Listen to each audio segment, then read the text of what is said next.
पहली और दूसरी आयत को हम पढ़ेंगे।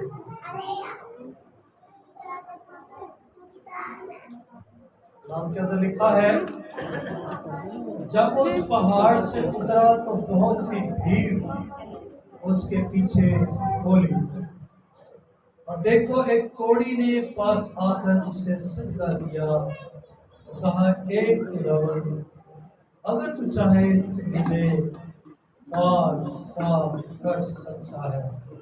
इसी आयत उसने हाथ बढ़ा कर उससे छुआ, कहा, मैं चाहता हूँ कि तू पाक साफ हो जाए। वो फौरन कोढ़ से पाक साफ हो गया। यीशु ने कहा, खबरदार किसी से न कहना, बल्कि जाकर अपने ताई काहिन को दिखा, और जो नजर मूसा ने मुकर्रर की है उसे गुजरा, ताकि उनके लिए गवाही हो। हमें सब तशरीफ रखिए।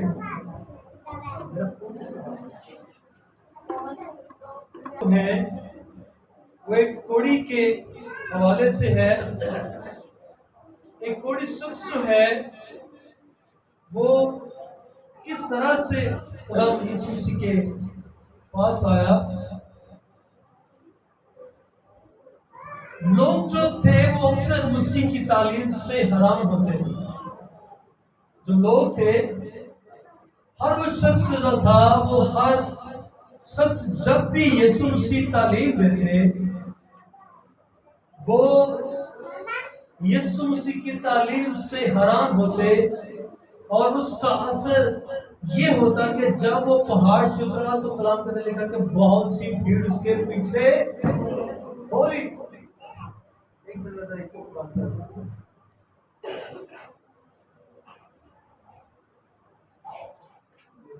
लोग सुनते तो कलाम के अंदर क्या लिखा है कि लोग यीशु मसीह की बातों को सुनकर, कलाम बयान करता है कि बहुत सी भीड़ उसके पीछे हो रही।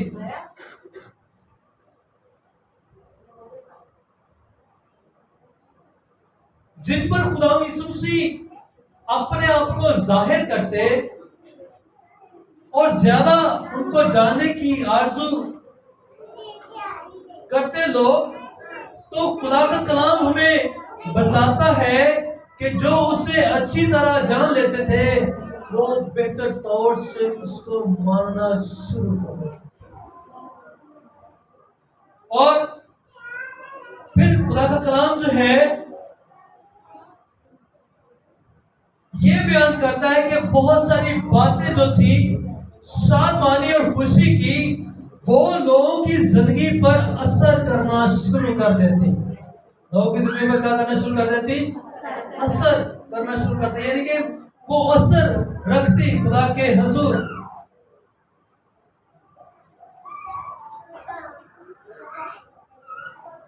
यीशु मसीह के साथ चलने वाले जो लोग थे वो चंद अफराद थे जो सावध कदमी के साथ उसके साथ चलते रहे। भीड़ बेशुमार खुदा यीशु मसीह के पीछे है, लेकिन सावध कदमी के साथ चलने वाले खुदा यीशु मसीह के साथ चंद लोग हैं जो नजर आते हैं।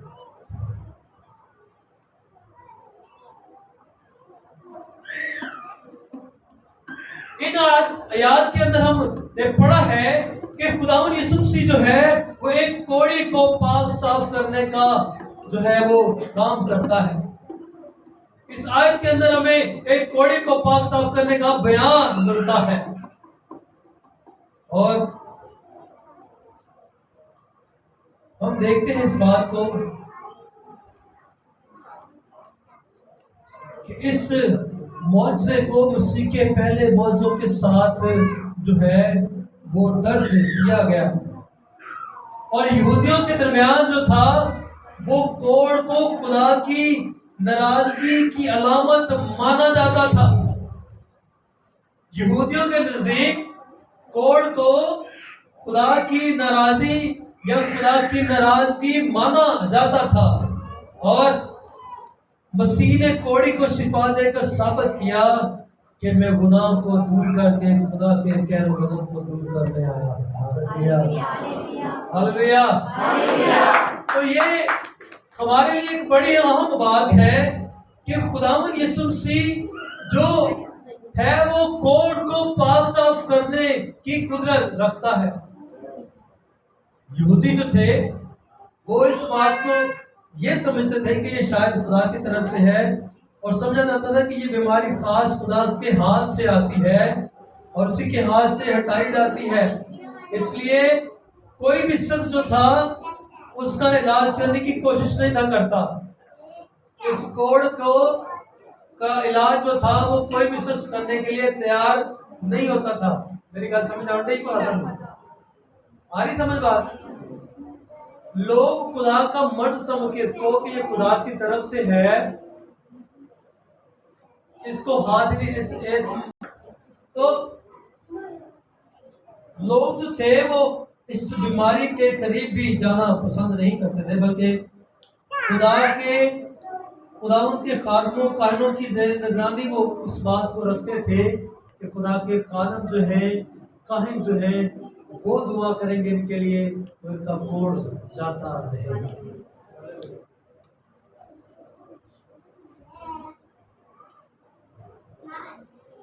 लोग इंतजार करते थे कि देखते हैं कि खुदा इनके साथ क्या करता है।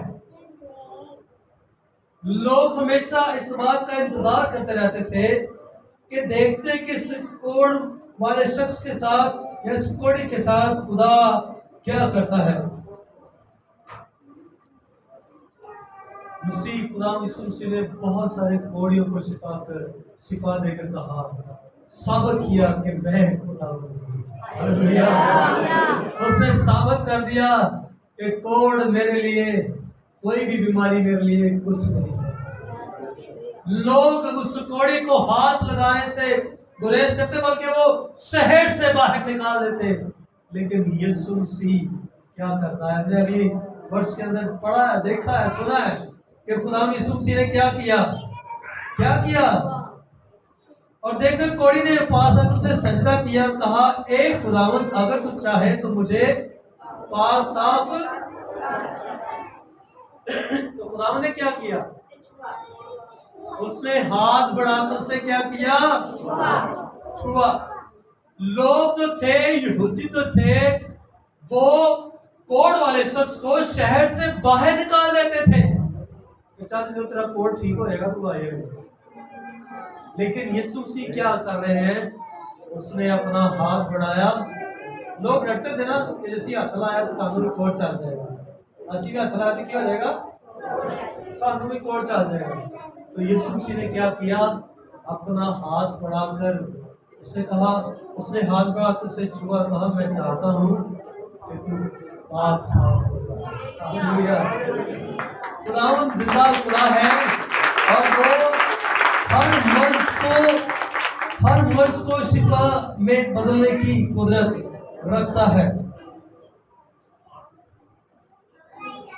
इस बीमारी को ना सिर्फ बीमारी कहा जाता था, बल्कि इसको नापाकी कहा जाता था कि जो शख्स कोड के अंदर आ गया है वो नापाक हो चुका है। वो क्या हो गया? नापाक हो गया। इसलिए काहिन का फर्ज था कि वो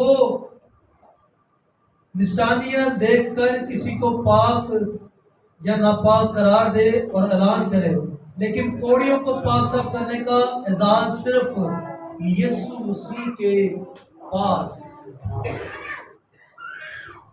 कोई और शख्स उसके पास जाना नहीं चाहता, कोई उसको हाथ नहीं लगाना चाहता, कोई उसको छूना नहीं चाहता, कोई उसका इलाज नहीं करना चाहता। लेकिन यीशु मसीह ने कहा, अपना हाथ बढ़ा कर उसे छुआ, चाहता हूं कि तू साफ हो जा। तू क्या कर?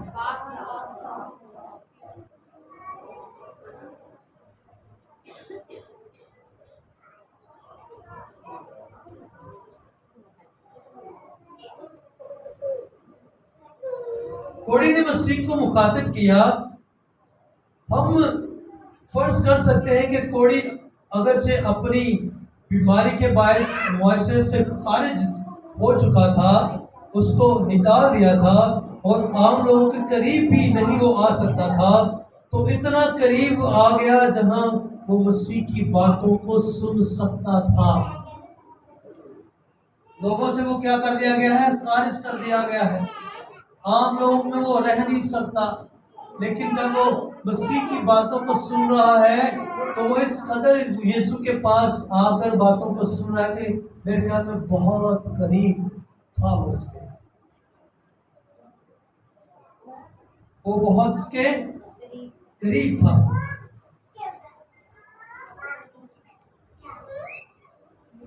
और मसीह की बातों से उस कौड़ी को हौसला हुआ। जब उसने खुदा यीशु मसीह की बातों को सुना तो उसको उसकी बातों से क्या हुआ? हौसला हुआ। और उस उन बातों का इतलाव करके अपने ऊपर किया और उसे नतीजे में पहुंच गया कि वो जो खुदावन को बातें करता हुआ देख रहा था, जो साबित इख्तियार की तरह तालीम दे रहा था, वो इस बात को समझ गया कि वो शिफा दे सकता है। ये वो हस्ती है जो मुझे कोर्ट से पाक कर सकती है। ये वो शख्सियत है जो मुझे इस मुसीबत से रिहाई दे सकती है।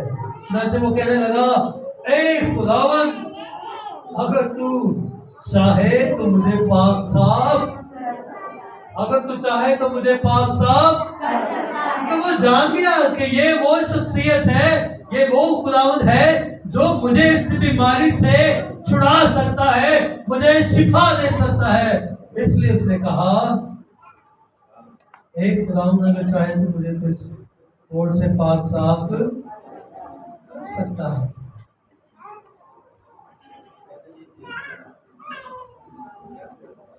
और इसकी पाक साफ किए जाने में ये बातें नजर आती हैं कि जिस्मानी या दुनियावी ये रहम है, उसके बदन पर रहम किया गया। इससे हम सीखते हैं कि मसीह से दरख्वास्त करें और ये भी कि किस तरह दरख्वास्त उससे करनी है। उससे दरख्वास्त की और हमें यह बात भी सिखाई कि उससे किस तरह हमने दरख्वास्त करनी है। किस तरह उसने दरख्वास्त की? ए खुदावंद, अगर तू चाहे, क्या कहा? ए खुदावंद, अगर तू चाहे तो तू मुझे पाक साफ कर सकता है। ये उसकी एप्लीकेशन है, ये उसकी दरख्वास्त है जो उसने खुदावंद यीशु मसीह के हजूर रखी। आज हमें भी ये इस कौड़ी के सबब से ये बात सीखने को मिल रही है कि हमें किस तरह खुदावंद यीशु मसीह के हजूर दरख्वास्त करनी है। ऐ खुदावंद, अगर तू चाहे तो ये मुसीबत मुझसे टल जाए। यीशु मसीह कभी नहीं कहेगा कि मैं नहीं चाहता कि मुसीबत टल जाए। यीशु मसीह ने जिस तरह कोड़ी से कहा, मैं चाहता हूं कि तू इस कोर्ट से क्या हो जाए, तो फिर यीशु मसीह जब हम उससे कहेंगे, दरख्वास्त करेंगे, यीशु मसीह से कहेंगे खुदा मुझे इस मुसीबत से रिहाई दे, तो यीशु मसीह हाथ बढ़ा कर कहेगा, चल मेरे बेटे, चल मेरी बेटी, इस मुसीबत से रिहा हो जाए। हालेलुया।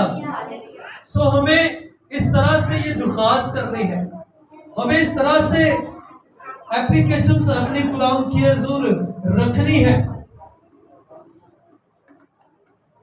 और हमें ये बात भी मिलती है, ये एक मिसाली रहम है। गुनाह जो है वो रूह का कोड है। गुनाह क्या है? रूह का कोड है। बहुत सारे लोग जो हैं वो बदनी तौर पर जो ऊपर जिस्म का कोड नजर आता है उसके अंदर मुब्तला नहीं है। बहुत सारे लोग जो हैं वो गुनाह के कोड से भरे हुए हैं। बहुत सारे लोग जो हैं वो गुनाह के कोड से भरे हुए हैं। यीशु मसीह उससे हमें रिहाई देने आया। यीशु मसीह हमें आज उन बीमारियों से शिफा देना चाहता है। यीशु मसीह आज हमें गुनाह के कोड से रिहाई देना चाहता है। कोड जो है ये हमारे साथ खुदा के साथ, ये खुदा के साथ हमारी रफाकत और राब्ते को बंद कर देता है। गुनाह का जो कोड है ये खुदा के साथ हमारी रफाकत, हमारे राब्ते को क्या करता है? बंद कर देता है। गुनाह के कोड़ के सबब से हम खुदा से सही तौर पर मिल नहीं सकते। जरूर है कि हम इस कोड़ से पाक साफ किए जाएं। अगर हम गुनाह के कोड़ के अंदर हैं तो फिर हमारे लिए जरूरी है कि हम इससे क्या किए जाएं, पाक साफ किए जाएं। हमारे अंदर पाकीज़गी आए, हमारे अंदर गुनाह का कोड़ जो है वो ना रहे।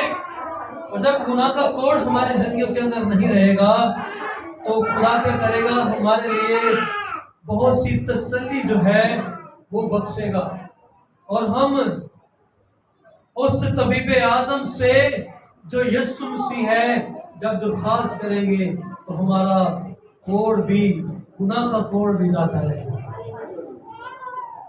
हमारी बदनी बीमारियां जाती रहेंगी, हमारी मुसीबतें जाती रहेंगी, हमारी तकलीफें जाती रहेंगी। खुदा यीशु मसीह जो तबीब आजम है वो हमें शिफा देगा और हम उससे शिफा पाकर उसकी शुक्रगुजारी करेंगे। हमें हमेशा उसकी कुदरत पर हमेशा भरोसा रखना है, ईमान रखना है, एतकाद रखना है कि मसीह हमें पाक साफ कर सकता है। यीशु मसीह हमें पाक साफ कर सकता है। हमें हमेशा ईमान और यकीन और एतकाद रखना है और जब हम ये ईमान और भरोसा रखेंगे तो यकीनन खुदा यीशु मसीह जो है वो हमें तमाम कोड़ से पाक साफ कर देगा, चाहे वो किसी किस्म का भी कोड़ क्यों ना हो। और कलाम ने लिखा है उसने हाथ बढ़ाकर उसे छुआ और कोड़ी को छूने से इंसान जो है शरीर तौर पर कलाम बयान करता है कि नापाक हो जाता था, लेकिन खुदा यीशु मसीह ने इस बात की परवाह नहीं की। यीशु मसीह उस कोड़ी को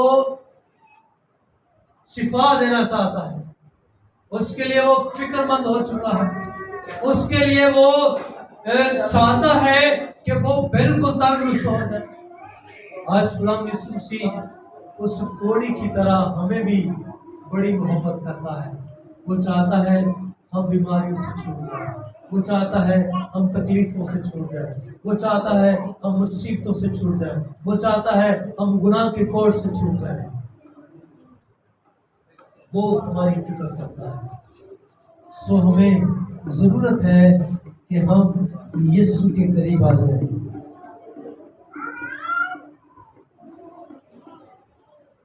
यीशु मसीह ये बात साबित करना चाहते थे कि मुझे, अगर मैं नापाक लोगों से बातचीत करता हूं तो मुझे इस बात का हरगिज खतरा नहीं है कि मैं नापाक हो जाऊंगा।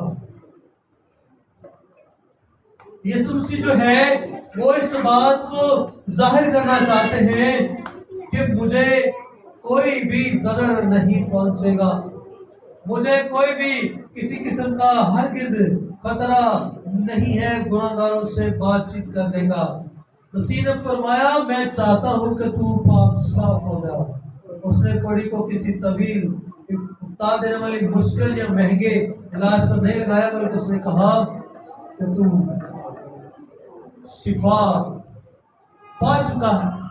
हालेलुया। और ये नहीं आखा चलो 6 महीने दवाइयां खा रहा है तो ठीक हो ही जाएगा।